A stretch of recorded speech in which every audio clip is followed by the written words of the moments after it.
voilà aujourd'hui avec Roni Akrish, Bonjour. historien, philosophe, au Kikara Musica, au Kinor, dans ce beau cadre musical, artistique. Et nous allons demander à Roni Akrish de nous présenter, ou de nous commenter plus exactement, la Haftara Shlach, qui raconte l'arrivée de deux explorateurs, Kalev et Pinchas, à Jéricho. Et alors d'abord, Roni, peux-tu nous dire qui sont Kalev et Pinchas, ces deux explorateurs qui viennent donc voir... Voilà. Kalev et au moment, ces deux personnages font partie donc des rescapés de la sortie d'Égypte. Ils ne sont pas nombreux. Ouais. Il s'agit de Yehoshua bin Nun, Kalev ben Yefuneh et Pinchas, 3 sur plus de, on dira, une quinzaine de millions d'Hébreux, dont les 4/5 périront en Égypte, dans l'obscurité, si ce n'est l'obscurantisme qui fut le leur. Et ceux qui sont dans le désert, qui parcourent ces 40 ans de désert, périront également du fait qu'ils seront, à la suite d'une autre histoire d'explorateurs, ceux qui diffameront le projet divin de rentrer en Eretz Israël, en conséquence de quoi ils disparaîtront dans ce désert, et seuls ces rescapés-là, avec la nouvelle génération, rentreront en Eretz Israël. La première bataille de conquête aura lieu à Jéricho, mais avant que cette bataille n'ait lieu, il faudra envoyer des explorateurs afin de connaître les tenants et les aboutissants, enfin comme dans les plus grandes batailles. Pinchas est lui celui qui interviendra contre les enfants d'Israël qui se dévoyaient avec les femmes de Moab et qui essaiera de remettre de l'ordre dans le désordre. Il est le petit-fils de Aaron, le fils d'Elazar, et il sera un des premiers grands prêtres. Donc, deux rescapés qui arrivent en explorateur à Jéricho. On peut se demander, comme nous l'avons dit hors antenne, pourquoi faut-il des explorateurs quand c'est quand même Dieu qui a promis cette terre au peuple d'Israël? Y a-t-il un manque de confiance? Bon, pourquoi? La question est à bon escient, Nathalie, et je vais te dire pourquoi.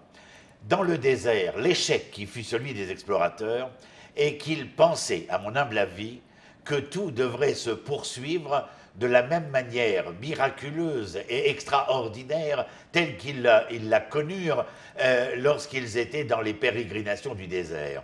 Or, il n'en est rien. Lorsque vous rentrez en Eretz Israël, Dieu leur dit, Moshe leur explique, mais Yoshua l'explicite conséquemment à l'événement dramatique qui fut celui des explorateurs dans le désert. C'est aux hommes, entre les mains des hommes, de venir et de donner, de faire allégeance, acte de foi, et de consacrer foncièrement le projet divin par leurs agissements, par leur comportement, par leur conduite. Il y aura une victoire, c'est possible, mais cette victoire dépend d'abord et avant tout de l'engagement de l'homme dans l'histoire, ce que nous avions vu, Nathalie, excuse-moi de rappeler cela, mais lorsque Nachshon met le pied dans l'eau, nous avions dit que les hommes, à travers Nachshon, acceptaient de se mouiller dans l'histoire, raison pour laquelle la mer souffre. Oui. Donc en fait, Dieu, sa promesse, c'est en fait une ligne de conduite à suivre, mais c'est l'homme qui doit accomplir la promesse. Mais parce que la promesse est faite de Dieu, pour l'homme. c'est en fait un ordre, mais ensuite, débrouille-toi. C'est quand même l'homme qui va accomplir la promesse divine. En étant toujours, comme nous l'avions expliqué dans la dernière émission ensemble, en étant dans l'adhésion. Dans l'adhésion, oui. L'adhésion, c'est-à-dire... Mais sans être assuré de la réussite. Absolument. Mais ça veut dire que cela dépend pleinement et entièrement du choix d'identification qui sera le tien. D'accord. Alors, deuxième question que je voulais te poser, c'est que on découvre là un personnage féminin assez curieux. On la qualifie d'aubergiste, mais apparemment c'est une aubergiste aux mœurs assez libres, chez laquelle s'arrêtent donc ces deux explorateurs. Et cette femme qui les reçoit donc fait preuve de beaucoup de courage. Enfin, elle a 3 qualités assez évidentes. Elle est d'abord intelligente, parce qu'elle comprend ce qui va se produire, elle comprend que ces hommes-là vont avoir gain de cause et qu'il vaut mieux être de leur côté. Elle a anticipé la situation et elle a compris. Donc, elle est intelligente. Ensuite, elle est courageuse parce qu'elle va tourner le roi en bourrique, en fait. Elle va le faire marcher. Elle va lui faire croire au roi, quand même, elle qui est prostituée, apparemment, juste simple prostituée. Elle va lui faire croire que les hommes sont repartis alors qu'elle les cache. Et courageuse parce qu'elle les cache. Que pourrait-il lui arriver s'ils étaient retrouvés? Donc, en fait, cette femme-là, qui n'est pas une femme très recommandable, d'après les critères de la Torah, nous est présentée comme une femme objectivement intelligente, courageuse, généreuse, qui en plus est une bonne politicienne, car elle est en mesure d'anticiper ce qui va arriver et de prendre et de négocier sa propre sécurité, parce qu'on a ici un véritable contrat qu'elle passe avec eux.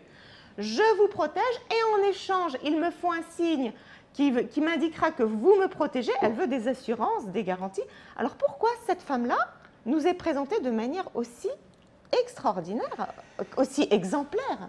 D'abord, Nathalie, parce que nous allons dire les mots qui se doivent concernant cette femme. Kalev et Pinchas arrivent dans une maison close. Ah, voilà. Ils arrivent dans une maison close dont la tenancière est bien loin des Madame Claude que nous avons connues dans l'historiographie française, par exemple. La personne en question, Rachav, est véritablement telle que tu l'as décrite.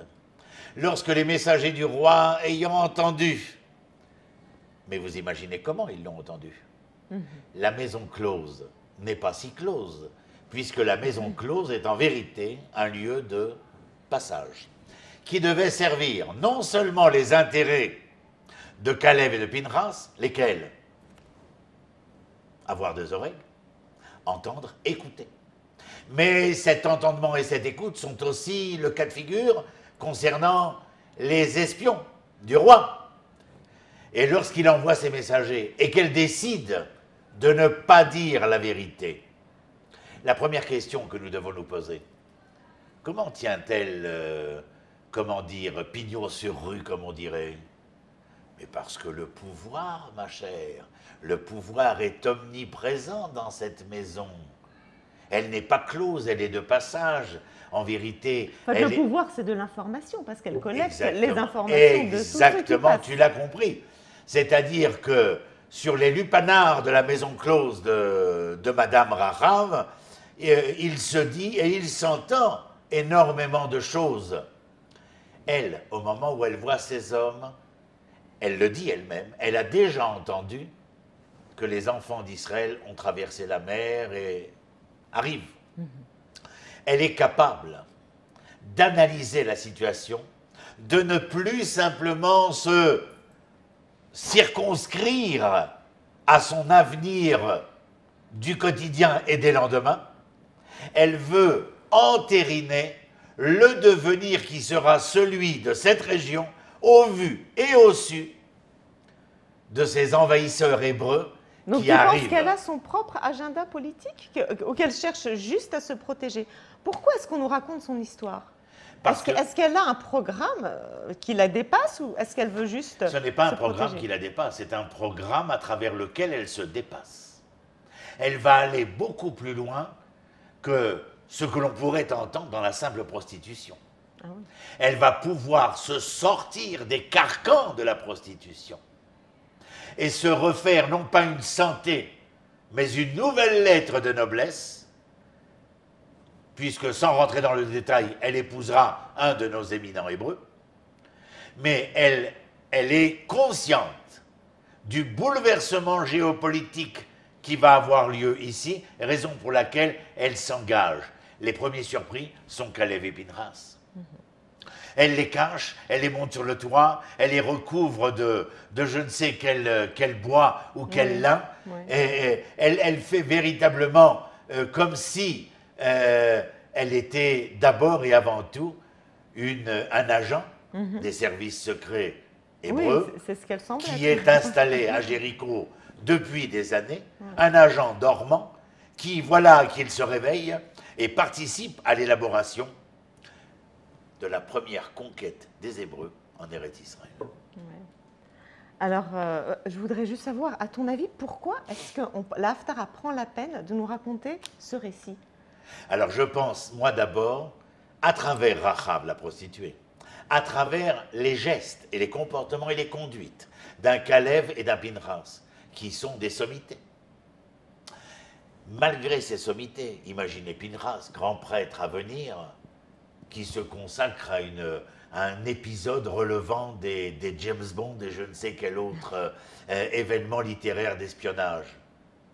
C'est vous faire entendre, ô combien, que même ceux qui se considèrent au sommet des rapports transcendants, immanents entre l'homme et Dieu, sont à même de devoir servir la cause du projet divin dans l'immanence du temps et de l'espace et de s'y atteler corps et âme afin de prouver que cette transcendance n'est pas seulement dans les cieux, mais que ce projet est à même de se réaliser sur terre. En clair, en regardant Pinchas et Kalev, ben vous comprenez pourquoi il faut faire l'armée, vous comprenez pourquoi il faut servir dans l'armée, et pourquoi il faut savoir que si jamais la guerre éclatait, il faut accepter d'être mobilisé, accepter de se battre, et accepter même d'y perdre la vie au nom de l'intérêt commun.